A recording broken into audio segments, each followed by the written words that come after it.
Pembroke Park to every street. Philly hearts, they never beat. For the ones who take defeat, we rise up and feel. We have to wait until they say it.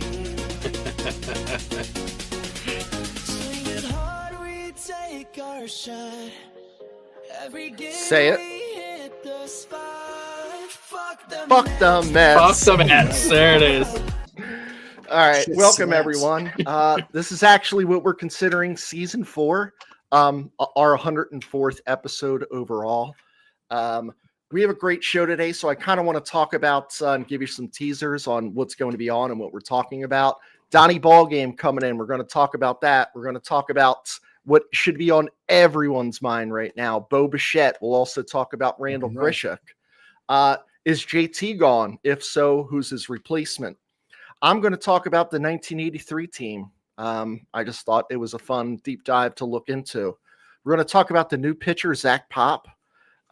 When are the two Mattingleys replacing Double D and Topper?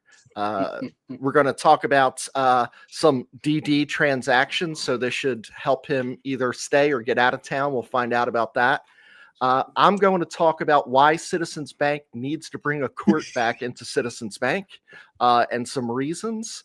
And we're going to do a betting segment, so we're going to try our hands at some wild card bets, and dumbass will get it in there. So DPF on Tap is brought to you by Jersey Sports Bar. Jersey Sports Bar is in Glenside, so if you're in Philly, if you're in Monaco, if you're in Bucks, it's literally right off the Turnpike, Fort Washington exit, Pennsylvania Avenue, and you're right there in 5 minutes. It's a place that really makes you feel like home. Like, I've never had a bad experience. Every one of their bartenders and servers is good. Every food I've had is good. 30 plus TVs, 20 plus things on tap, 200 plus bottle shop. What's awesome also at the bottle shop is they have one cooler in the bar area that they'll open one-offs of the beer. So you can try stuff that like you would not want to buy a 4 or 6-pack of, and you can just try one of them. So Jersey Sports Bar, it's at 2609 Mount Carmel Ave, Glenside, PA, and they are the sponsor for DPF on Tap. So head over to Jersey's. Yeah, and I'm going to talk about Conshohocken Brewing. I have their Type A IPA right here now. Andrew and obviously Glenn Mack now from Conshohocken have been great friends of the show. Check them out. They have their tap rooms in Conshohocken and King of Prussia. They got Puddler's Kitchen and Tap in Bridgeport and the Rec Room in Phoenixville. And if you are a fan of Philly sports, which we know you are watching this, they have Ring the Bell for the Phillies, Fransky in LA for the Phillies, Mike and Merrill for the Birds, and the Jonesy beer for the Flyers. So you can get any of those great beers plus everything else that they have. All their stuff is great, and they're great guys. So check them out. You just do straight meth if you watch the Sixers, right? Yeah, pretty much. Hey, Lisa, thanks for the shout out after the hate we get from one of our friends, Steve. Hey, I'm going to talk about Well Crafted. So Ambler and Lansdale, great spots. Lansdale is closest to me, and I love that they have a little side stage where they have all these different local acts come. They do comedy, they do bands, they do all that kind of stuff. Tonight, checking out the Grit and Juice. It's a little IPA-ish, 6.7. And then right after that, we're going to go with the Black IPA. Somebody, I think Dugan, you posted this from the Exchange and said it was excellent. So we'll do those tonight. Check out Well Crafted. Like I said, Lansdale and Ambler. Great food, great beers, great atmosphere. Another great friend of the show. I'm going to roll right into something that is really exciting to me, guys, because, like, you know, we've talked a lot about moves that have happened in this offseason, and you know, Schwarber was a great move, but he's not different, right? He's the same as last year. We needed that bat. We kept it. Great. But we haven't done much besides a couple of bullpen arms, and we'll talk about some of them later on. But we've done something different with bringing in a new bench coach. I don't know if you guys have ever heard of this guy, but his name's Don Mattingly, aka Donnie Ballgame, right? So I just did a little dive into his history, and I'm going to go through that, and then I'm going to just highlight a couple of my thoughts, and then we can bounce it around the team here. Career stats: Donnie Ballgame's a 307 hitter, career. He's got 2,153 hits, 222 homers, 1,099 RBIs. His career OPS is at 829. He played in 1,785 games. He had 442 doubles and a WAR of 42, career WAR of 42. When he was dubbed kind of Donnie Ballgame was this 4-year sprint he had from 1984 to 1987. And you just heard all those stats career. Everything you're going to hear now had made them better. So average of 337 over that period. 842 hits, 119 homers, 483 RBIs. His OPS was 955. In 85, he was the AL MVP. In 85, he was also the AL RBI leader. In 1984, he won the AL batting title. And in 1987, he was also the AL 6 Grand Slams. He had 6 Grand Slams for his entire career. He hit them all in 1987. Yep. He had 9 Gold Gloves from 1985 to 89 and 91 to 94. He was a 6-time All-Star. He won the Silver Slugger 3 times. That was his playing career. Then we fast forward to his managerial career. In 2011 to 2015, he was the skipper of the Dodgers. 2016 to 2022, skipper of the Marlins and manager of the year in the COVID year of 2020. And then since 2023, leading the Marlins, been the Blue Jays bench coach, and now, of course, he's going to be our bench coach. So here's my feelings. What he brings is he has that status of elite player, right? He was an elite player. He knows what that's like in this league. He has a very high baseball IQ. He doesn't want to be the manager, right? But he wants to be the guy the manager goes to when they're trying to assess talent or they have in-game decisions to make that are, not obvious, we'll say. So, and I think the one thing that he's going to need to do is he's going to need to establish for the locker room, because he's going to have to, somehow get the team to understand, like, the things that go on here. I'm not running up to the GM, who happens to be my son, and talking to him about these things. What's said here is said here, and that's separate. So I don't know. I thought it was a pretty good. I think it's a pretty good move. He and Topper know each other very well, and I just wondered what you guys thought. Well, Mike, I wanted to add a few things in just because, I think it's important here to understand that he's replacing a guy that no one knew, like Mike Calitri. Like, he was probably smart, maybe smarter about baseball than I'm not sure, because of some of the things that he did, or was it Rob Thompson? But I think the beauty of this move is now that, there is a Don Mattingly. Like, well, where did that come from? Well, it's Rob Thompson with X amount of experience, and it's Donnie fucking Ballgame says, like, that you should bunt in this situation or not bunt. I think that makes sense. The thing that I questioned about Don Mattingly is, how old is he, Mike? 64. He has an 11-year-old son. What the fuck are you thinking? I don't know. Well, I know what he was thinking. I know. But, there's ways to fucking avoid that. 11-year-old son, you fucking nincompoop. You are fucked. That's the only thing I think is questionable about Mattingly's career. It's a great point. He's working on a couple second careers here. 64. I'm going to be like... Right? I better be alone in the house with Renee, and the kids better be all doing good and just my banger hanging out all the time, like Uncle Badly style. Exactly. You got some fucking. It's just crap. Maybe he'll have a job. Maybe Preston will hire him when he fucking grows up too. Jesus Christ. And his name's Louie. his youngest. Of Another course it is. questionable. Of course he is. I love the move just because I love having somebody with his credentials in that dugout. And maybe not necessarily for the Bryce Harpers and the Trey Turners, but for the younger guys, because I don't know that Bryson Stott is picking up good habits from Trey Turner or, Nick Castellanos or whoever the fuck. So if they're going to have these guys, these daycare guys, which we'll get to in a little bit, having somebody like Don Mattingly fucking telling them what's what, that carries some nice weight. And so, yeah, I'm all for it. Yeah, I agree, but I actually think it can help guys like Harper, like a guy like him. Mattingly had success deeper into his career. Like he was still a good ball player, good hitter, so he could kind of help some of these older guys maybe navigate, getting older in the league and still being a productive hitter. So, yeah, like you said, Rob, just the credentials that he brings, the fact that he was in those games in big situations, playing on Yankees teams that were playoff contenders.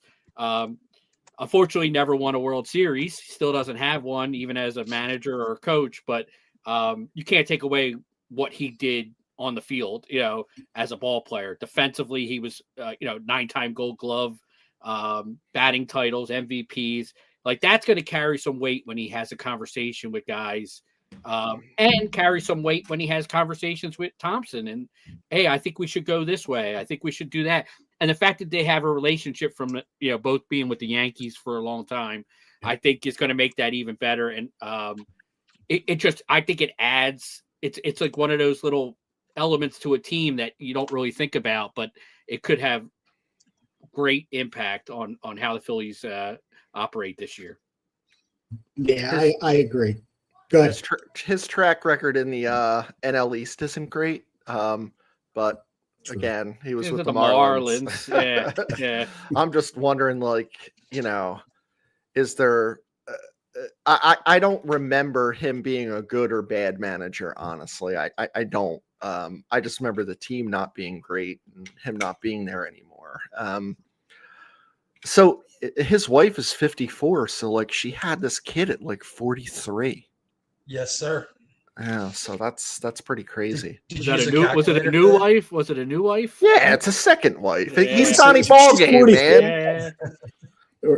If she, she knew the assignment. She understood it when she married him. She knew what she was doing. Somebody just made a comment about Mattingly getting Bo here. And I wanted to get into that. But first, before we talk about Bo Bichette, guys, there was this rumor this week about Randall Grichuk and the Phillies having interest. And it just felt like another one of those fucking moves, another one of those, we're just going to fill a hole for a year. But I looked into it, and they said that they wanted to bring him in as a platoon with Marsh in left field. And so I wanted to see, because if you're going to platoon with Marsh, it's all about what you do against left-handed pitching, I'm sorry. And Grichuk has a much longer career. He's had, 1,547 at-bats against lefties between 2014 and 2025, with a 268 batting average, 318 OBP, 500 slugging for an 819 OPS. He's had some success, 415 hits, 79 homers, 220 RBIs, and he struck out 367 times. Those are pretty good numbers against left-handed pitching that we haven't had. If we're talking about protecting Harper or protecting Schwarber or just having somebody towards the bottom of the lineup with a little bit of, pop and fucking not just an automatic out. And you compare that to Marsh. And Marsh in his career, he's only faced left-handed pitching 423 times. 213 batting average, 278 OBP, 303 slugging, 581 OPS. He's got 90 hits. Now, if he had as many at-bats against left-handed pitching as Grichuk, he would have 329 hits, 29 RBIs, 29 homers, 106. By any measure, Grichuk is the better against left-handed pitching. So if they end up doing that, which if the next thing happens, I don't think Grichuk is a possibility. But it definitely would make a really good platoon, I think. Rob, we're like versus chasing all of this stuff, right? Like I get it, and I agree with you. Like we like last time we're like Rob Refsnyder, and it's like Grichuk. We've wanted him for a while, but like it's so tiring. Right. Like there's players out there. So believe it or not, I looked this up. There are players out there that are right-handed that can hit right-handed and left-handed pitchers. It's weird, right? It's been done for ages, and you don't have to switch it. Yeah. I think it's 3 years too late on Grichuk for me. Like, Yeah. he was that guy at the deadline that I was always like, get him, just get him, because he was like a grinder. He was like Rob said, his numbers pan out as being a really good guy off the bench against left-handed pitching. I think last year he had a little bit of a down year against left-handed pitching. I don't think it was one of his better years. For his career, though, his numbers are fantastic. It was the same thing with Refsnyder. Refsnyder's career against lefties is really good. But I think Grichuk that ship might have sailed. And in a way that Phillies talked about Kemp ever since last season ended, you would have thought he was the next coming of Mike Schmidt, you know? So I'm surprised that they would move on from him that easily with a guy who maybe is really only a marginal improvement over Kemp. Well, Chris, you're right. Like, because right now the Phillies are like, Andrew Painter is going to be on the Wall of Fame in 10 years. Right. So, you know, and they'll retire Kemp's number. You know? Yeah, they always fall in love with some guy who's already had a career and is on the downturn. And we always hear about somebody who's going to come in, Luis Robert. Everybody wants to put him in center field. If they make it, I'm fine with it. But this is the move that I want them to make. I want them to go get Bo. I put it in my thing down here, the hashtag go for Bo. I think you just pay him. You put him at short. You put Turner at second, or you stick Turner. You know, let him play a little bit of outfield and center maybe. And then I think Stott goes. I think Stott has some trade value because he's still somewhat young and he plays decent defense, right? So I think Stott can be the guy who goes and clears out. Now, the problem is you're going to have to pay Bichette. But my plan was to get rid of Stott, not sign JT, and then there's your starting catcher. And why do you like Stubbs, Rob? It's it. It's the only reason. No, I actually don't. I just think that they can get somebody else. Like, if JT's playing this game where he wants money or he wants years, and that's preventing them from doing anything else, I think you just let him walk. It's time to move on. Yeah. Rob, I don't think you move him to second. Like, Trey had a really good defensive and offensive year. Like, that's a demotion to me as a player of Turner's ilk, and I don't think he can do it. And I don't think Bichette's even as good as Turner at shortstop. Bichette's defense. I agree. Second or third. Okay. Yeah, I think he plays. So where does he go? I would put him at Second or second. third. Yeah. Whoever you trade, right? Bohm or Stott, he fills that spot. Who would you guys rather get rid of? Yes. I think I would get rid of Stott. Yeah, I think so too. Because you have enough lefty. You have so many lefties on this fucking team. I think I want the right-handed bat, and I think Bohm's a better hitter than Stott. You know, Bohm's a 280 guy. Stott's a 250 guy. You know, mine's a lot more petty. I have way more things to say about Bohm that are mean than I do about Stott. So that helps the page. It helps the page. Yeah. But I was Bohm surprised. was wearing a really cool shirt, though, wasn't he? Dude, I was surprised that Garcia will give us plenty of ammunition in right field. That's Don't true. worry about that. That's true. He'll be swinging a miss and striking out 250 times. But I was surprised that Bichette is younger than both Bohm and Stott. You know, not by a lot, a couple months, 5-6 months, but you know, he's hitting free agency at a really young age, 28 years old. That's the kind of guy you got to scoop up because you don't get that type of player often on the free agent market. The guy's a 300 hitter. You know, they got to get younger, Chris. They got to get younger. I agree. And I mean, unfortunately, it's going to be one of the younger guys that has to go with Bohm or Stott. But I think you're dropping a 300 hitter, 20 plus home run guy in your line. And I mean, think about the top four. Turner hit 300 last year. Bichette's a 300 hitter. Harper, Schwarber. That's as good as anybody in the league, as a top four. If Bo comes here, where does he hit? Where does he slot in? Let's say Stott goes. Bo's playing second. I might bat him 3. I might go Harper 2, Turner, Harper, Bichette, Schwarber. You're right, left. Yeah. I mean, the biggest thing we're talking about is finding someone to protect Harper, right? Get Harper more pitches to hit, so you bat Bichette behind him to protect him. Now you got to get somebody. Maybe it's Garcia, maybe it's Bohm to protect Schwarber in the 4 hole. Because I think the Phillies made it clear last year that Schwarber was the guy when they flipped him and Harper was batting behind Schwarber for most of the season. They were protecting Schwarber. I'd like to talk about that Harper stuff a little bit, kind of segueing in here, guys. You know what? No one's making Bryce swing at these pitches out of the strike zone. No one's going to be mad, really, if Bryce walks 130 times, raises his average 40 points. He's swinging at pitches out of the strike zone. Yep. Trying to do too much. Yeah, but that's a him problem. Yeah. Regardless of who's behind him. Who's behind him? Yeah. Like, or it's a lineup. It's a lineup problem that he's not having confidence in the guys batting behind him to get the job done. So he's expanding the zone, trying to do it. He's got to be more disciplined. He's got to be more disciplined. 100%. There's no two ways about it. They're not going to want to walk him, 130 times. If he's more patient, he'll get pitches to hit. He's got to hit them when he gets them, though. I mean, he was late on a lot of fastballs last year. Even though when you look at his bat speed, it didn't really change much year to year. His bat speed's pretty consistent. I don't know if he maybe needs glasses or something, but we have a blueprint for this because the 93 team walked a lot. So Lenny Dykstra needs to take a out of his book and get a PI and follow every umpire. Every umpire, that's all. And then when the ump comes up, you just say, "Hey, Laz, I saw you weren't out with your wife last night. I hope I get the strikes called." I wonder if the ABS system will help with that too, where if Bryce takes a lot of borderline pitches and sometimes he gets some called strikes and then he expands a little bit.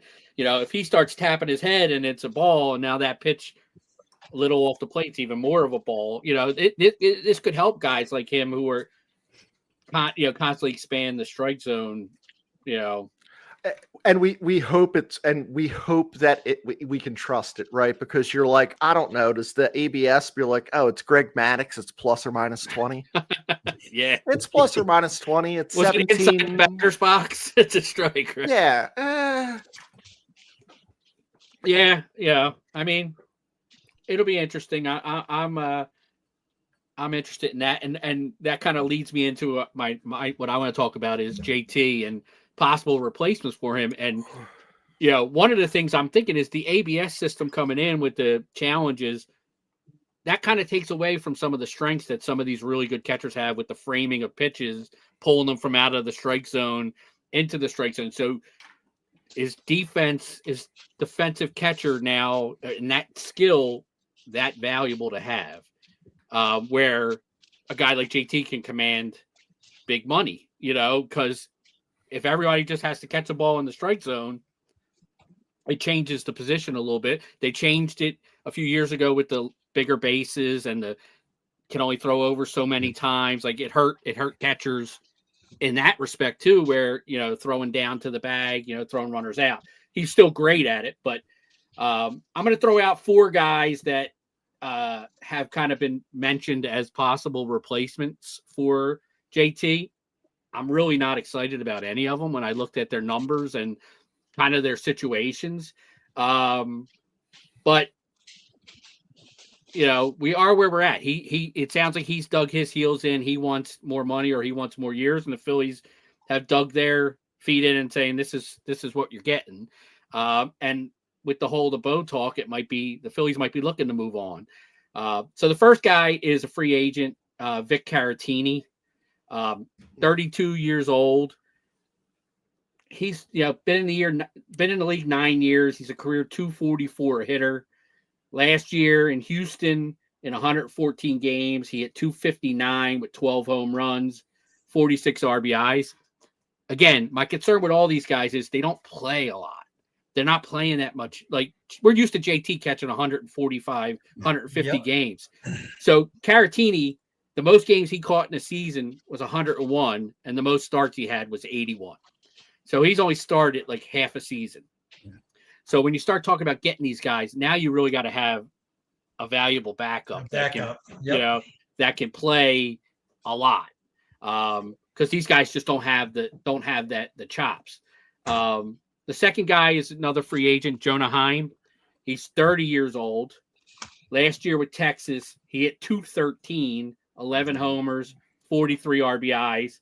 For a career, he's a 225 hitter. Another guy. We caught 124 games is the most he caught in a season with 116 starts. So that's still leaving you about 50 starts where you need your backup, to start 50 games. These next two guys are going to have to be trades for the Phils.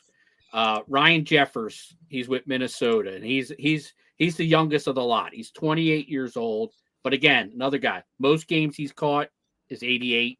He's always started 81 in a season. Last year, he hit 266, 9 home runs, 47 RBIs. For his career, he's a 239 hitter with 68 career home runs in 6 seasons.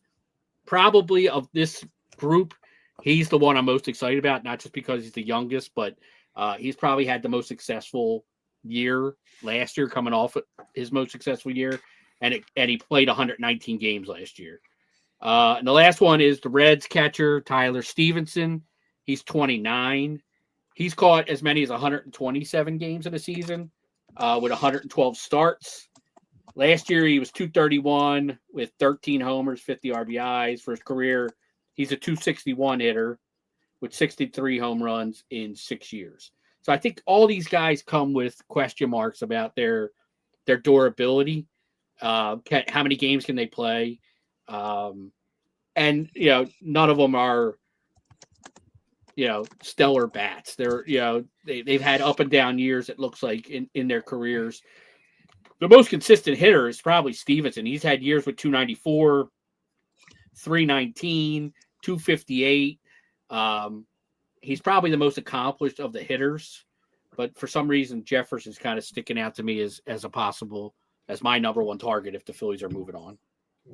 Yeah, I mean, I like him, and I think a lot of the talk is like, JT holds a pitching staff so well, and he calls the game.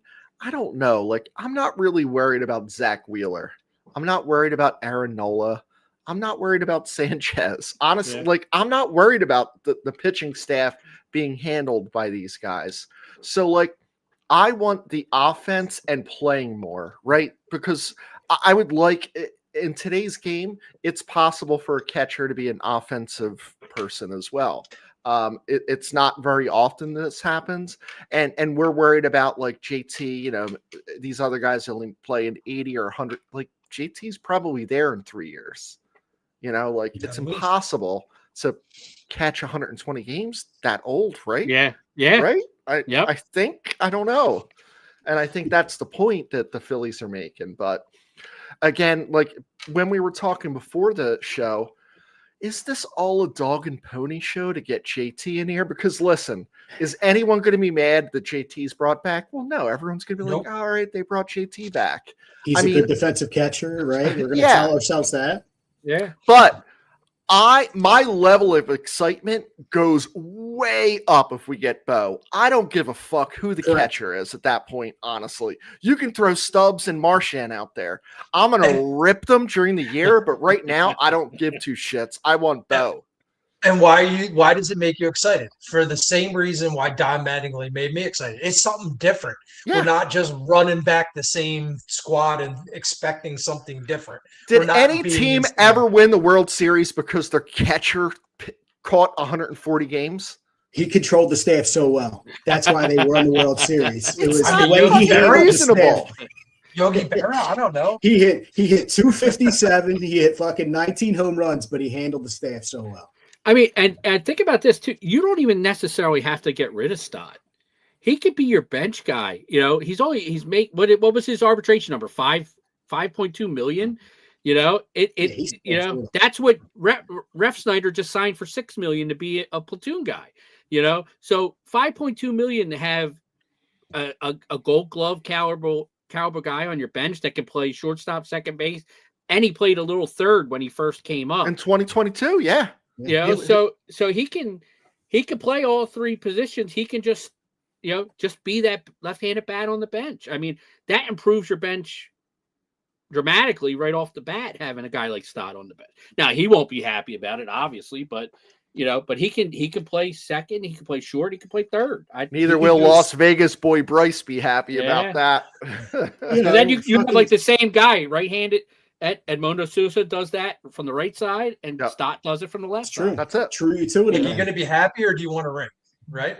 Yeah. Like the goal is the ring, right? Yeah. That's what it should you don't necessarily have to move him, and I think he could be valuable off the bench. You know. Yeah. When was the last time we had an offense that was? I mean, because we've expected it the last several years. At 23, they had a good offense that kind of came through. But like, when was the last time they had a consistent offense that scored a shit ton of like? Bo Bichette adds that fucking other dimension to this offense. Yeah. I guess we'll find out. Talking about old players. He's a Dodger. Yeah, he's definitely going to the Dodgers. I'm going to talk about the 1983 team a little bit. So, rewind it. I'm like looking back and I'm like, what was it? This was like 20 years ago, right? And I'm like, holy fuck, this is 43 years ago. Is that right, guys? Oh my God. Like, I was 10. It's 43 years ago. So their nickname was the Wheeze Kids. It's a play on words because the 50 team was the Whiz Kids, and we had a lot of old players. So the old players were Pete Rose, Joe Morgan, Tony Perez. When you think about it, this team, I think, had 6 Hall of Famers, but 5 actual Hall of Famers. So you're looking at like, it might have been 5. So Mike Schmidt, Tony Perez, Joe Morgan, Steve Carlton, and Pete Rose. So it's 4, like, that's a lot on one team. Like, this is the 29 Yankees type thing. Now, a couple of the things, and, I was young at the time, and you remember some of this stuff, but their manager got fired when they had a winning record. So they fired Pat Corrales after a slow start, and the Pope took over. So Sig, he's a different Pope. And they finished 47-30 after Paul Owens took over. So when they were going into September, they were in 3rd place. So, like, remember, this is like the Expos were awesome. Yeah. The Cardinals just came off great season. It's like bunt, steal, and then Jack Clark comes up and hits a 4-run homer. So also known as a grand slam to some of us who like the baseball game. That year, we had a Cy Young winner on the team that was not Steve Carlton, John Denny. John Denny, yeah. Dude, that's such a great trivia answer. Yeah. And Al Holland was the Rolaids relief man that year. That's right. Yeah. So, like, you the think Fireman about Award, this. right? 40-some saves. Steve Carlton, IDS. 300 strikeouts in the season. So how many innings did he pitch that season? I don't know if someone else can look it up. I don't think I got that. But, the postseason run, they beat the Dodgers 3-1. So Gary Matthews, humongous fucking postseason against them, doing Gary Matthews Cadillac time, just really off the bat. He was one of the first Phillies I remember to completely pimp a home run. Flip the helmet. Flip the bat. That shitty graphic on the scoreboard at the vet. Oh yeah, Sarge, and it was just be like this terrible thing.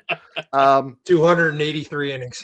They ended up so more than the strikeout and inning. They ended up losing to the Orioles, who were the Orioles were really a great team, great manager, of course, and it was a 4-1, but every game was close, honestly.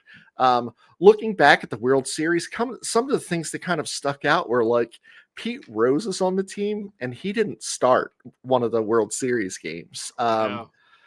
I was very surprised at that because you're like, well, who started? Well, they had Tony Perez, who really didn't play much. He was a pinch hitter. He came here and didn't play much because they had Pete Rose. And then the heir apparent, my favorite 83 guy was Len Matuszek. He's like a Polish guy. I'm like, all right, he's like a right-handed first baseman, hits left-handed. I was like, all right, this dude's going to be the next guy. He was not the next guy. And it's tough to say you had to replace Pete Rose, but like Mike Schmidt, 40 home runs, hit 280, 109 RBIs, just absolutely fucking monster season again. Pete Rose, 245, like Pete was like probably 52 at the time. You have Schmidt's numbers in the World Series there, Chris, because I think he was like 1 for 20 in that. He was bad. Yeah, he was real bad. 1 for 20. Yeah. And Orioles pitchers were very good. It's Scott McGregor, Jim Palmer, but again, he was horrendous. Joe Morgan at second, 244, 2 home runs, 25 RBIs. The outfield, like Gary Maddox, still like elite defense, timely hits, and I think he's just criminally underrated when we're kind of talking about defensive outfielders. I think he's not Andrew Jones, but he's really close to like whoever you think the best ever was out there. Greg Gross like still was on this team, and he's a guy that just was a professional hitter. Line drives, terrible glasses, terrible mustache, just hit line drives. Von Hayes was there, so 5 for 1. He didn't play much, believe it or not, in the kind of postseason and World Series. Bo Diaz, unfortunately, was killed by a satellite dish. Yeah, fell off a roof or something like that. Fell off a roof, but again, he played a lot. Him and Ozzie Virgil split time, but it was heavier on Bo Diaz.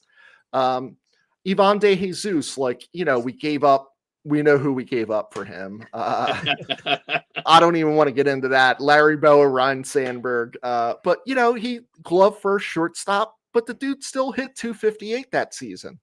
So in that era, a shortstop hitting 258 is amazing. It didn't happen much. It was very few and far between. Dutch was there. Dutch, this is young Dutch, but he hit 192. There was Bill Robinson, and here's like the other one, and I just think this is like one of my favorite Harry guys to say. Sixto Excano. Like that's just a great one. And then the other one also on this team in 83 is Porfirio Altamirano. Just the submarining middle reliever when they're getting murdered.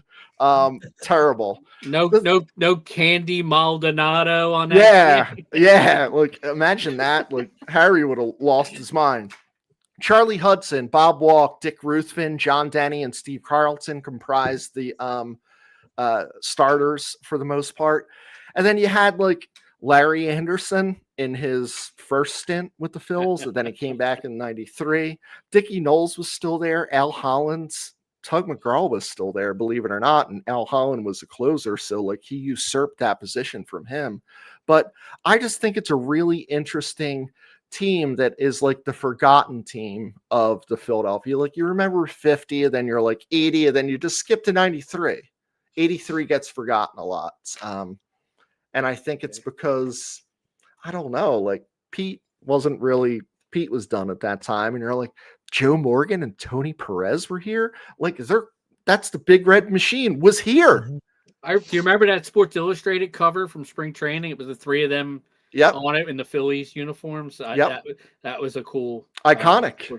Cool Sports Illustrated. And anybody else mimic Dick Ruthven's pitching windup when they were a kid playing wiffle ball he would bounce his glove on his knee. Yeah, and you have to have a big wad of big league chew in. Like he had, I was like, he has a fucking racquetball in there. Yeah, he do that bounce his glove like twice on his knee before he came home. Yep, Dick Ruthven. Yeah, that was one of the reasons that team doesn't get remembered is because they lost in the World Series, and that year is when the fucking Sixers won the championship. So the city kind of shifted their focus, which was fucking, the last time the Sixers were relevant other than 2001. Yeah.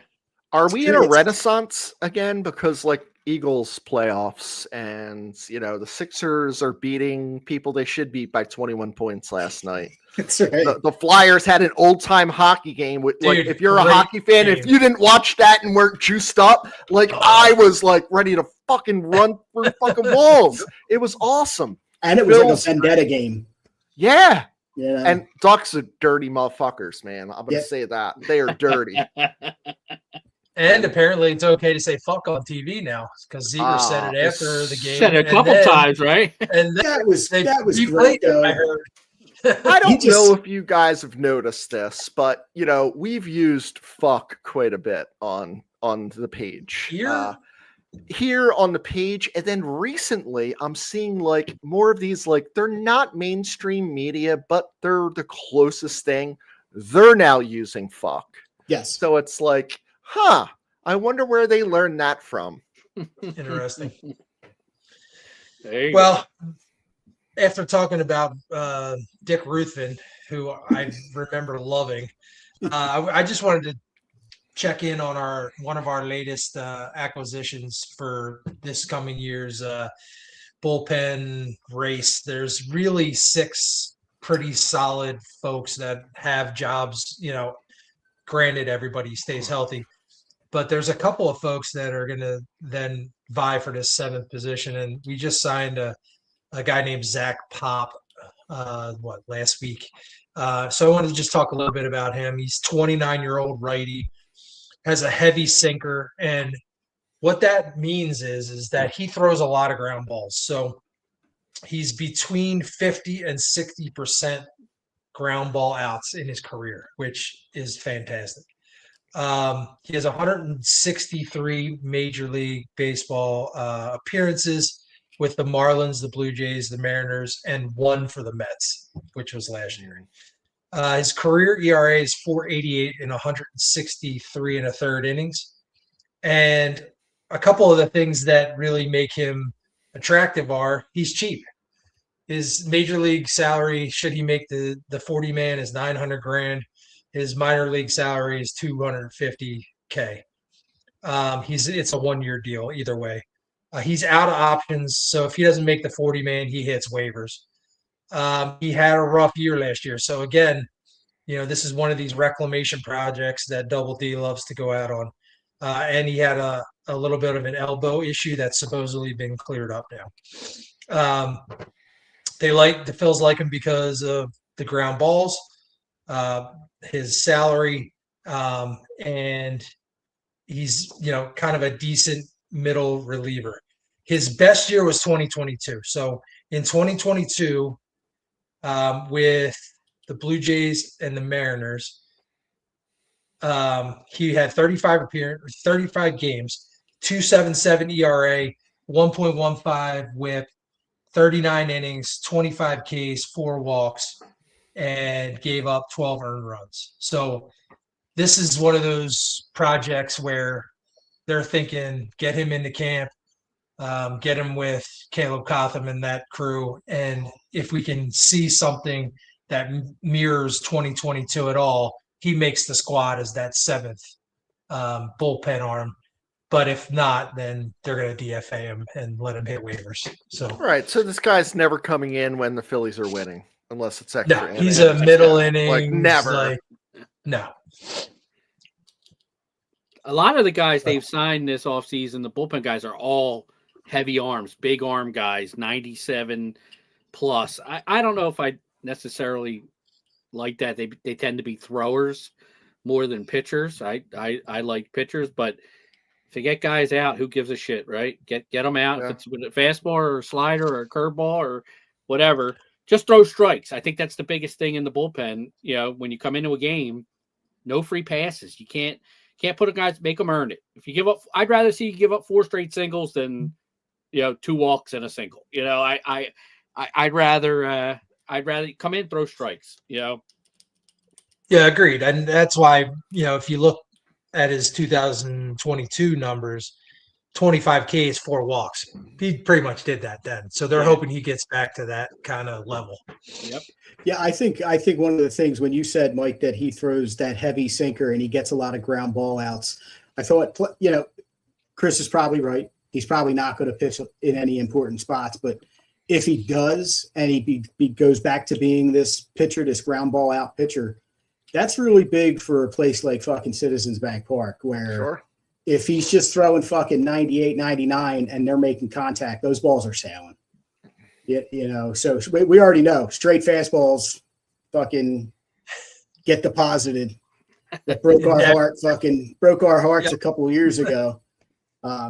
So yeah, I mean, if he or anyone else can fucking throw a heavy sinker and get ground ball outs, I'm all for it. So yeah. He'll never make the majors. Never with the Phillies. He's a Dodger. He's a Dodger. Suck him up. Well, all right. So just real quick, talking about some Dodgers, former whatevers. As soon as I saw that they hired Don Mattingly, what was that, a week ago, 2 weeks ago now at this point, my initial thought was how long before these guys, him and Preston, replace Topper and Dombrowski. And I came to a simple conclusion that basically if the Phillies don't reach the World Series in 2026, like we talk about the looming lockout, like that's a fucking definite, right?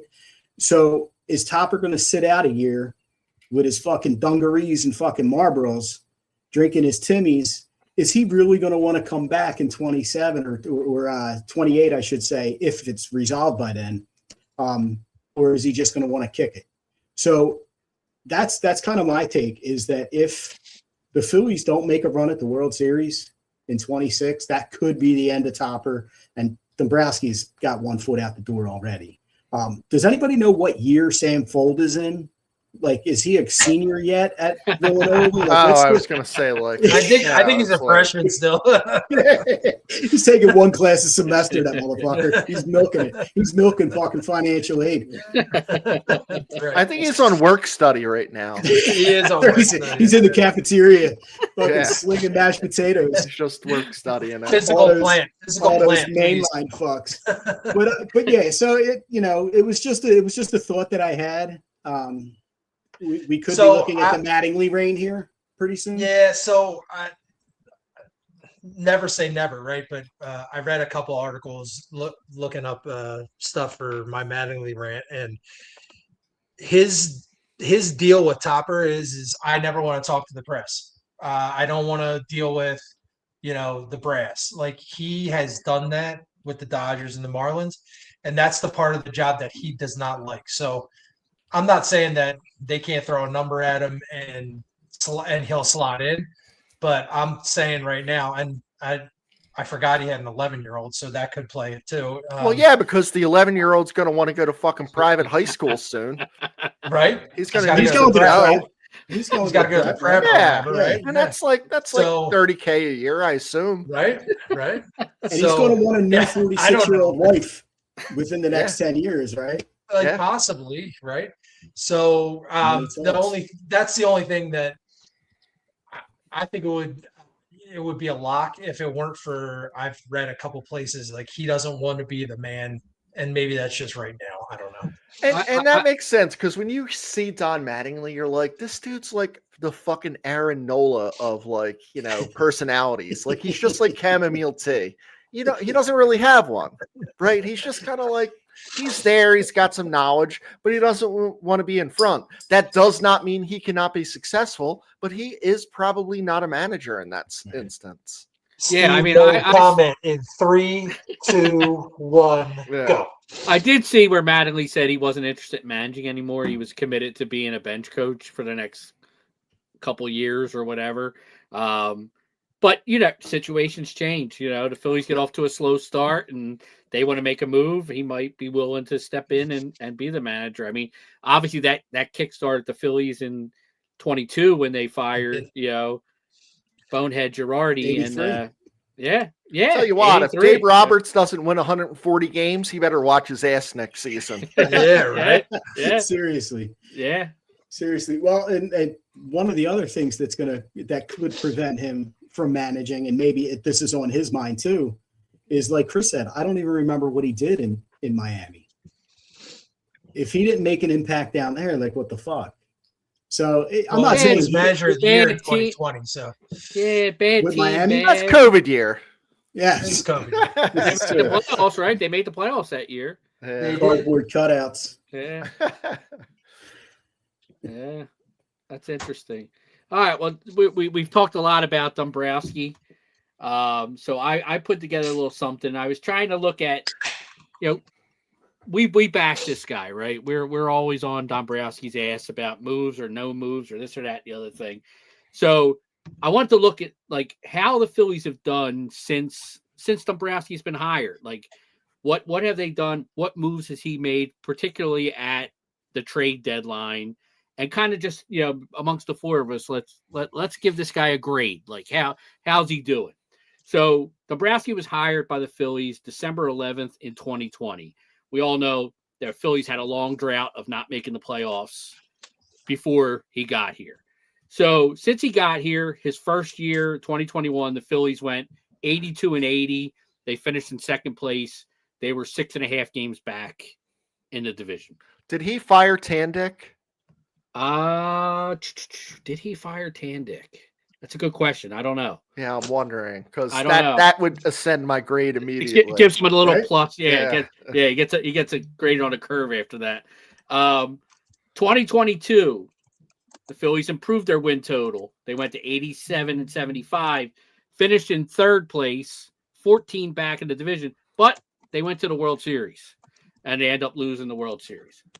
2023, again, increased their win total, 90-72, finished in second place, lost in the League Championship Series. 2024, increased their win total, 95-67, finished in first, lost in the Division Series.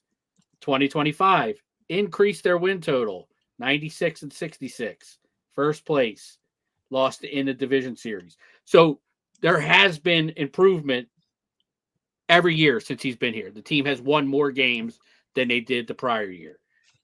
But I want to look back at some of his moves that he made during those times and see if he, was he successful tweaking the team? Did he make them better? Or were they just moves for moves? In 2021, they didn't make the playoffs. I'm looking at moves that he made between June and August. Traded for Hans Krause, Ian Kennedy, Kyle Gibson, for Spencer Howard, Josh Gessner, and Kevin Gowdy with the Texas Rangers. So Gibson had a decent little run here, as a 4 or 5 starter. Spencer Howard was nothing. Acquired Freddie Galvis from the Orioles for Tyler Busch. Traded left-handed pitcher Braden Ogle to the Phillies. The Pirates traded him to the Phillies for Abraham Gutierrez, a catcher, and we acquired JT Rivera from the Pirates in 2021. So nothing significant. He didn't do anything significant in 2021. They missed the playoffs. 2022, the year they went to the World Series, traded the Giants for Michael Plasmeyer, left-handed catcher. The Phillies sent Austin Wynns. Traded for right-handed pitcher Michael Marriott from the Tigers. Traded for James Norwood for the Red Sox.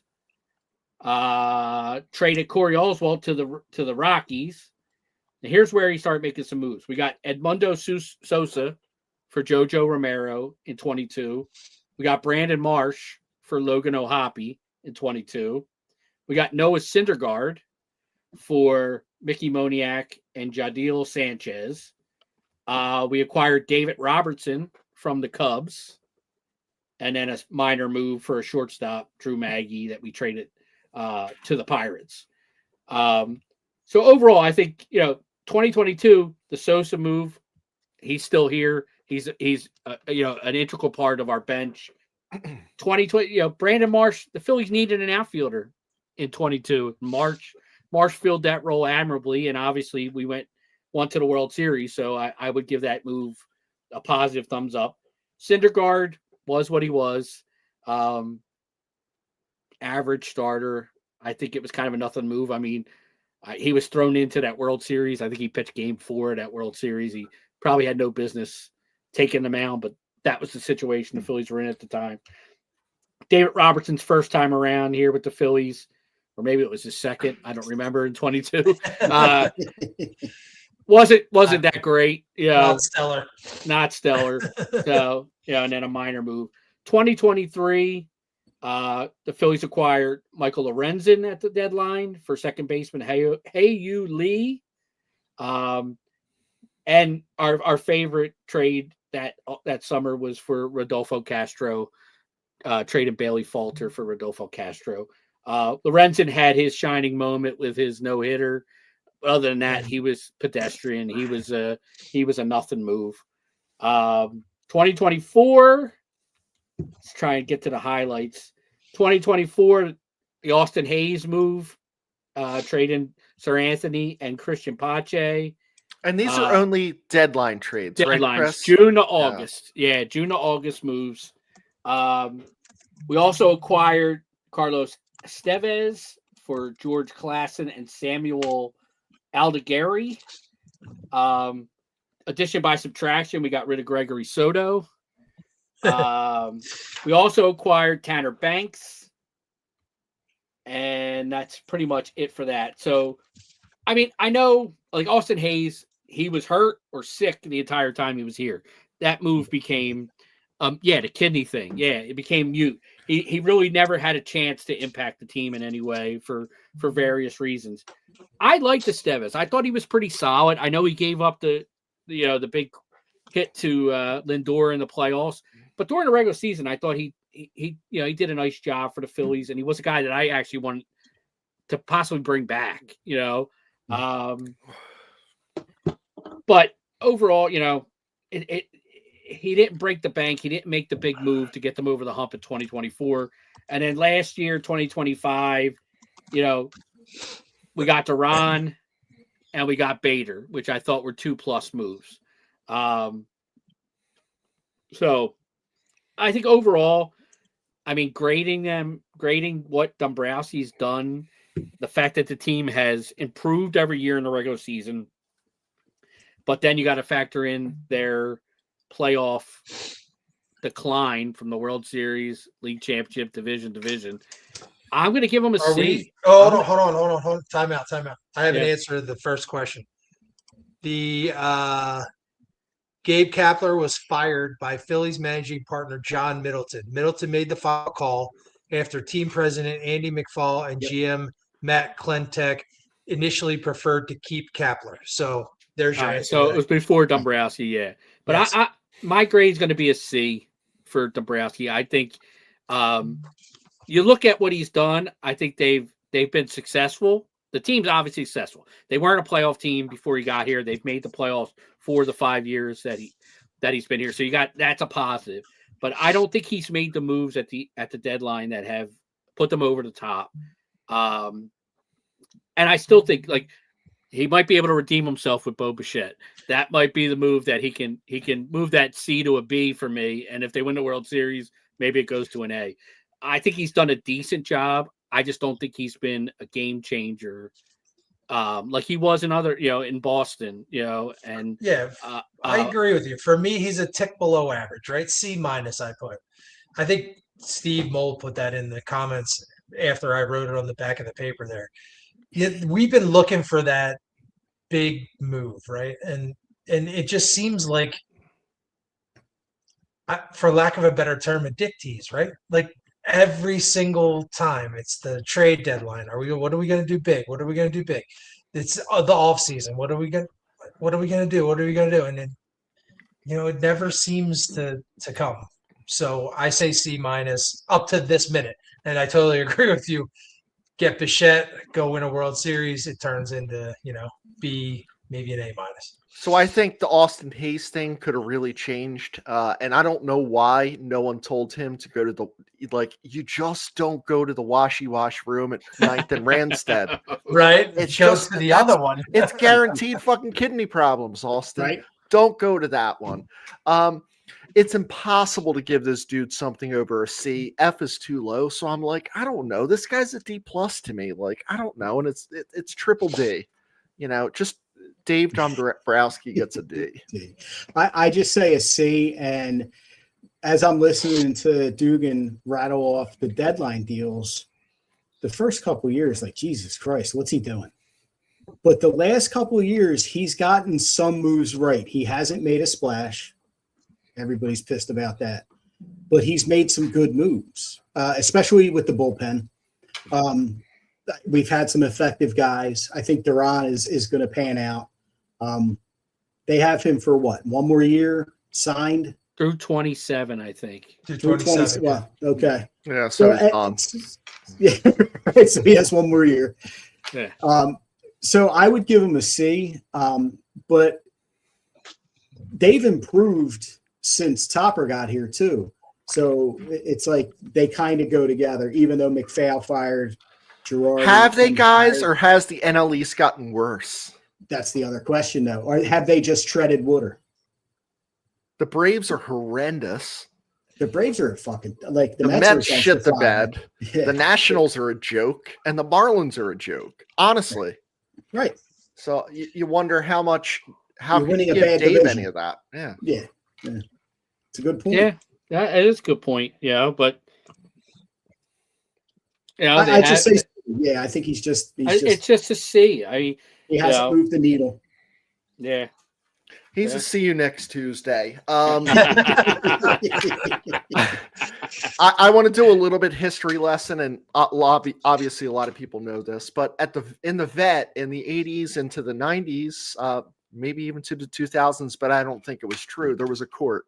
So you did something bad, they took you right down there. You were arraigned, you were sentenced, and either fined or left in the drunk tank. I want to bring something like this back at Citizens Bank.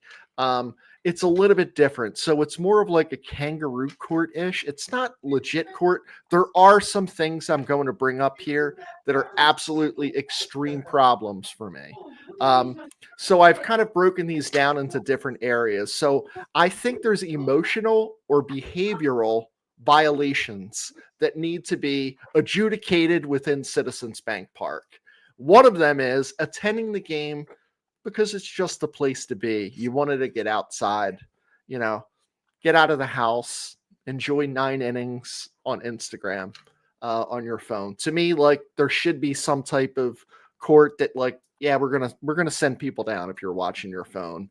I think that there is also, and this is a major one to me, and I have the solution, leaving in the 7th because traffic is bad. I think the ushers, when they're leaving, and normally they say bye, they should say, like, what's the reason you're leaving? Is it an emergency? Well, oh no, it's Orion's pitching and they're down 5 runs. Well, get back in there. Here's a deep battery and tell him to go fuck himself.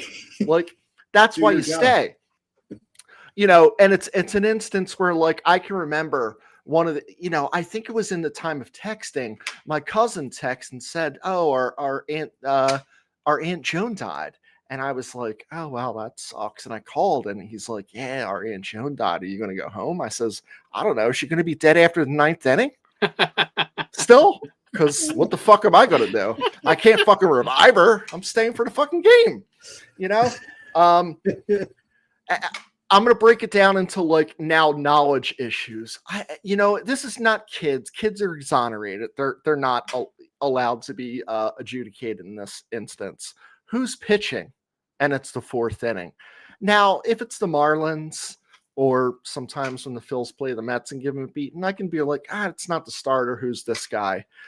Calling Bryce Harper that guy with good hair or the beard. I don't know. I think there should be a citation. I'm not sure that these are finable offenses, but it's things I have problems with.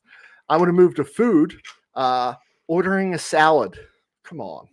You order a few things when you're at the Citizens Bank. You get a hot dog, you get a pretzel, and pretty much that's it. I don't fuck with cheesesteaks. I don't fuck with crab fries there. Pizza. That's too much fucking work. Pizza? No, that's not baseball. I don't know. I do 2 things, and it's very easy. Beer. You forgot beer. Yeah. If you are in Ashburn Alley and you have a White Claw, that's a fucking problem. Read the room. That's an ejection. Yeah, that's like you don't get a fine. That's just like, yeah, we do this to weed people out. Get the fuck out. We can't have that. here's like seating etiquette or standing etiquette. If it's the fucking 7th inning stretch, you stand the fuck up and you sing "Take Me Out to the Ball Game." Someone's not doing it, they got to go down to Sheamus. That to me, that's something I just have a problem with. Anyone who starts the wave or participates in the wave, whether you're up or down, that's to me, that's an automatic. That's a jailable offense. That's something I really, really have problems with. This one may not be as popular with some people, but I think when like someone says, "Oh, we're going to get one more before the 7th, before they cut it off," and you're like, "No, I'm good." I get it if they had enough, but like, I don't love that one, and I think that would be, if you're talking during the break about crypto, you got to go. Like that's a Sheamus, like, or anything like that. Like, oh yeah, I have crypto, I have Bitcoin, blah blah blah blah blah. That's something I really just can't have. To close it off, I have a lot more, and maybe this is a segment we just kind of say like, what is something that happened when you were around? I really think that going to Citizens Bank Park because it's the place to be, or you want to hang out and you're not actually watching the game, it's a violation of Philly code. It's a violation of DPF bylaws. And I truly believe, and I'm going to look through it after the podcast, it has probably several Geneva Convention stipulations that are illegal. International law. Yeah. I mean, so you just can't do that, Chris. A lot of these behaviors started back during the run with Jimmy and Ryan Howard and Chase Utley, where I had season tickets back then, and I would go and I would get my fucking 3 or 4 hot dogs if it was dollar dog night. If I ate them all, it didn't matter. If I didn't eat them all, it didn't matter. I was there to eat them all, though. And then I get my giant soda. I still have a fucking cup from it. You know what I mean? This cup. Oh, that's a great pisser. You know what I mean? No. If need be, I've never pissed in it, so it's still a drinking vessel. Unsoiled. But the moment I piss in it, yes, it will become a great pisser. And so that's when all that started. It was the place to be. They were winning. It was cool. Ashburn Alley. They were all there drinking their claws and fucking getting cheesesteaks. And like, listen, I'm a Mike Schmidt fan, and everybody loves the Schmitter. I mean, this isn't a fucking 5-star, man. This is a fucking ball field. This is a stadium. We're here to watch baseball. And Chris, I think that all of these things encapsulate you are disrespecting the game of baseball that we love so much by going there and being a fucking douchebag. Yeah, I mean, I think there's a certain segment of males that like love the girls that are like going in a skirt, but is a skirt baseball game attire? Right. Is it? At Delaware Ave. If you got the legs for it, I say yes. Or go to Aztec or Maui or Rock Lobster. Are they still open? These have been great Egypt? posts, by the way, Chris. Great posts, by the way. Hey, can I add one? Can I add one, Chris? Yeah. Anybody that comes to a game at CBP with someone with the opposing team's jersey and you're clearly together, they go straight to the judge. That's a good one. Yeah. It's I'm married to him. He's a Mets fan. And okay. Roll out. Did I ever tell you guys my Seamus McCaffrey story? Oh boy. Just real quick. Seamus was the judge and the vet, right? I was like, Rob, remember, like, this might not be statute of limitations. This is confession. I feel like I have to Miranda write you.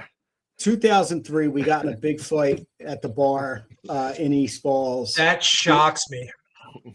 Not your bar, Mike. A different bar. This was a different bar. So anyway, a couple kids got beat up. Not kids, a couple men took their lumps that day, and then a few of us ended up getting arrested as a result. Rob can't hide from anybody.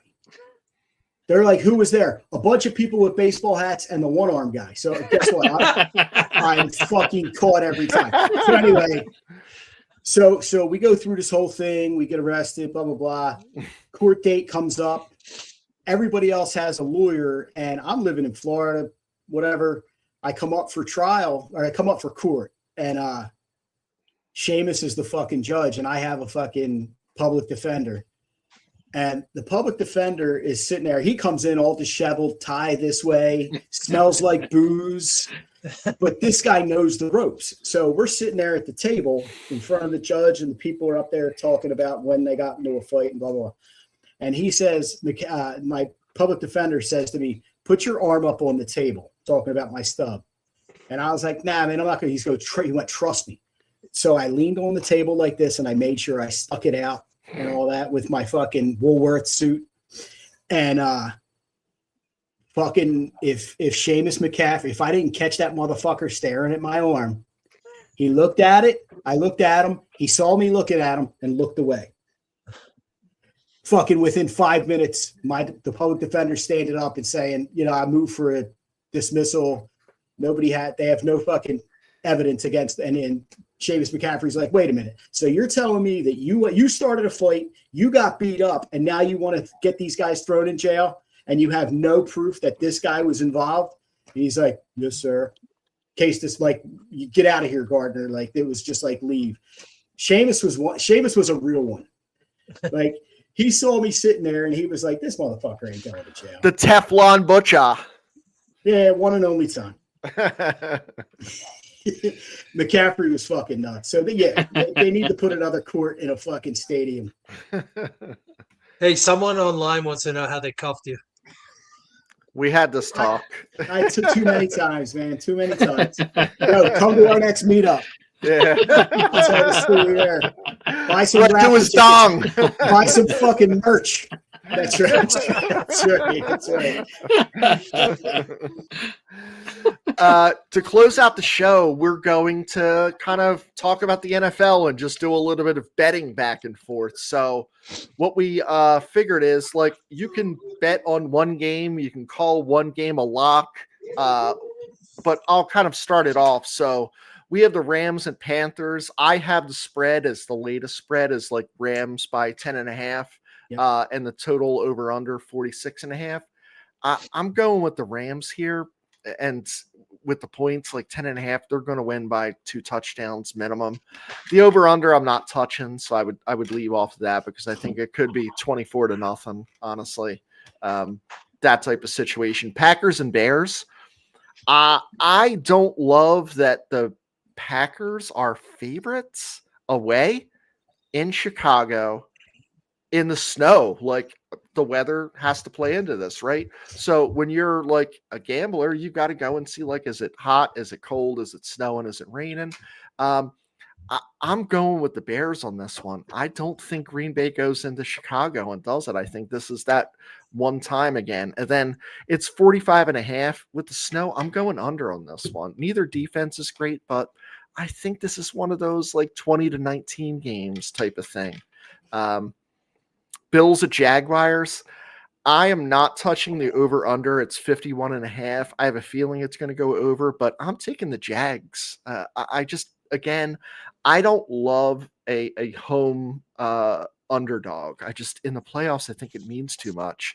Josh Allen has been good or fucking horrendous. And I think the Jaguars are primed to like take that next step.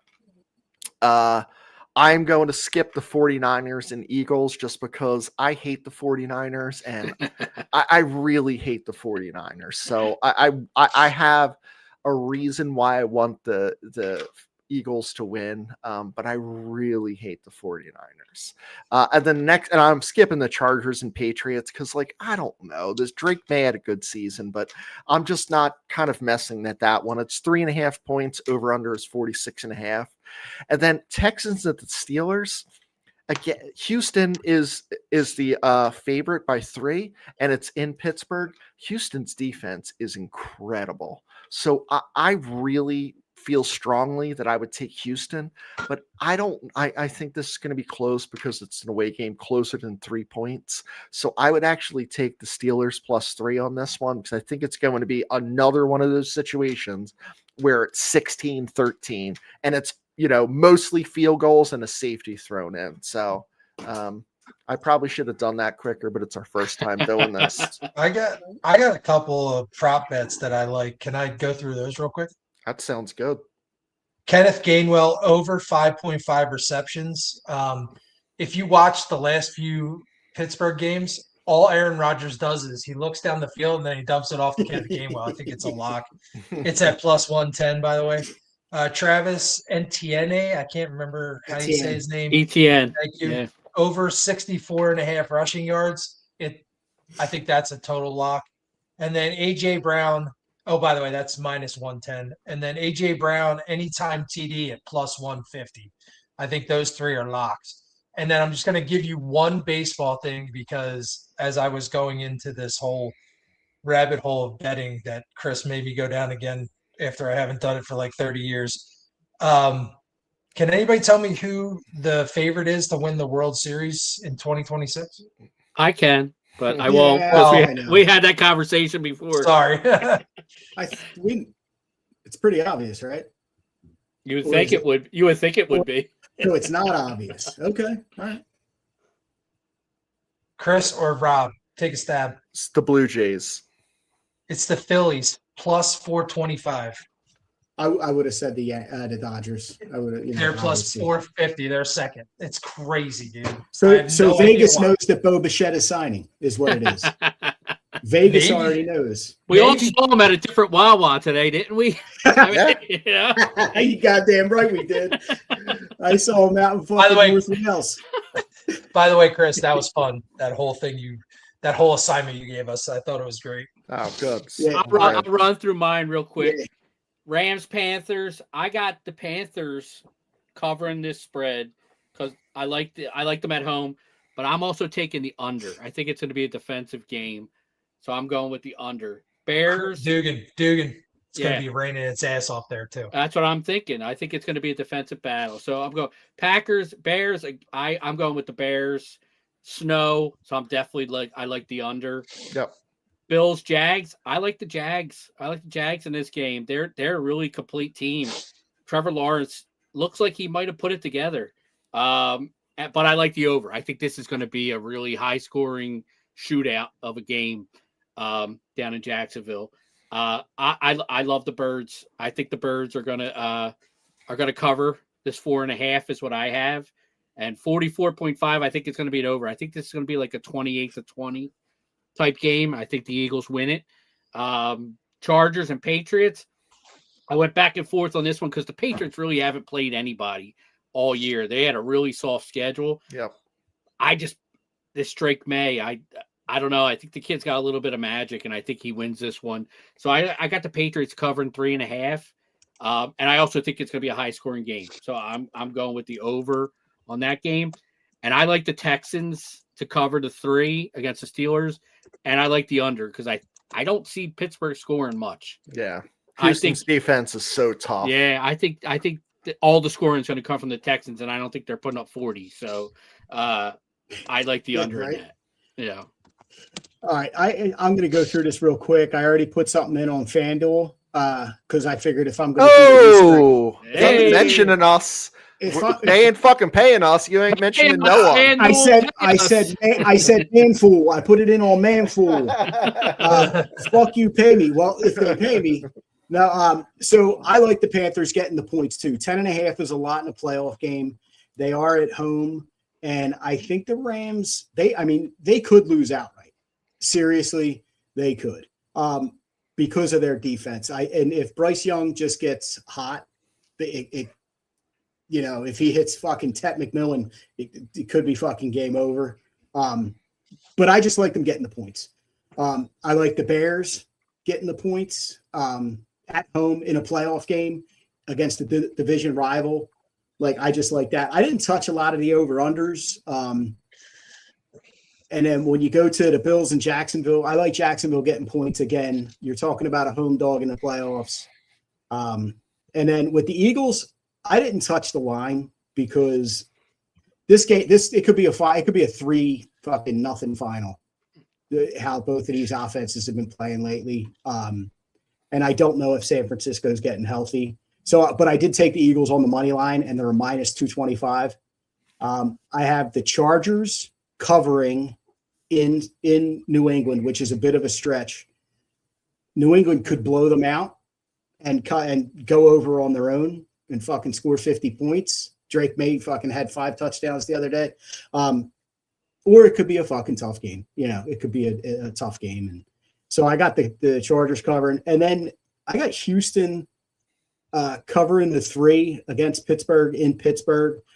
And I think this game goes over, to be perfectly honest, because Pittsburgh has DK Metcalf back.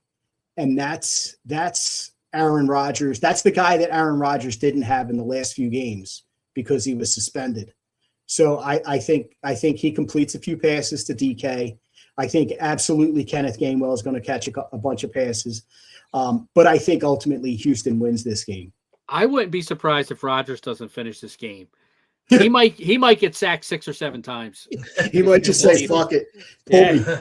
It wouldn't surprise me. How about Purdy not finishing the game? We've seen that before. Who's his backup? Mac Jones? Yeah. Mac Jones. He's terrible. Yeah. Well, let him get hurt too. Let's just lay them both out. Like we did a couple years ago. The body bag. Day. That's it. Yeah. That's what you think. You're like, yeah, knock them all the fuck out. Yeah. Fucking right. Fuck the Niners and fuck that message that they sent. They're not coming to the DPF garage. I got all my boys are going to be here. They're not coming on Saturday. Guys, this is fun. We went super over, awesome. so I have to get this a little bit tighter. It's probably because I'm like, pontificating about what I was like, oh, well, this is a violation and this is a violation.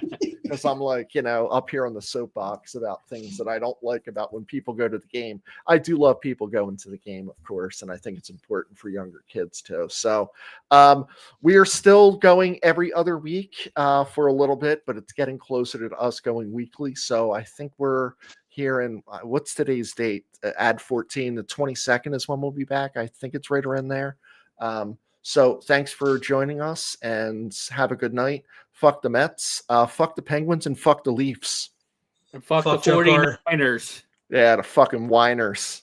Give us a follow. Drunk Flyers, Drunk Eagles, Drunk Sixers. 5 stars if you like us. Yeah, follow us follow on everything. YouTube. Follow everywhere. Fucking say you like Bo us, Bichette. even if you don't. Yeah.